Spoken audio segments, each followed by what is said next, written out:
नमस्कार दोस्तों, मैं जावित्री प्रजापति आप सबका अपने यूट्यूब चैनल जावित्री भजन गीत में स्वागत करती हूँ। दोस्तों, आज मैं आप सबके लिए बहुत ही सुंदर उठान गीत लेकर आई हूँ। अगर आप सबको मेरा गीत अच्छा लगे तो मेरे वीडियो को लाइक, शेयर और सब्सक्राइब करना ना भूलें। मैं तो अकेली राजा धन जिन लुटाई द, मैं तो अकेली राजा धन जिन लुटाई द। ये खेलू गरिया राजा मैं से मंगाइल, ये खेलू गरिया राजा मैं से मंगाइल। सासू ना लेही राजा पर से ओढ़ाई द, सासू ना लेही राजा पर से ओढ़ाई द। मैं तो अकेली राजा धन जिन लुटाई द, मैं तो अकेली राजा धन जिन लुटाई द।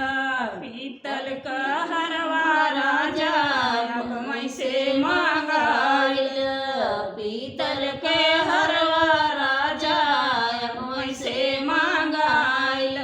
जेठनी ना लही राजा दूरई से फेंक द, जेठनी ना लही राजा दूरई से फेंक द। मैं तो अकेली राजा धन जिन लुटाई द, मैं तो अकेली राजा धन जिन लुटाई द।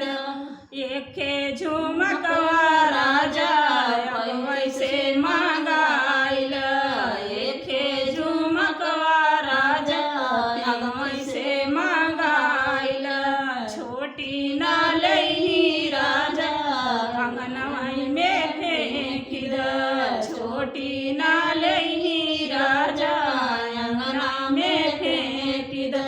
मैं तो अकेली राजा धन जिन लुटाई द, मैं तो अकेली राजा धन जिन लुटाई द। ये पीतल के कंगन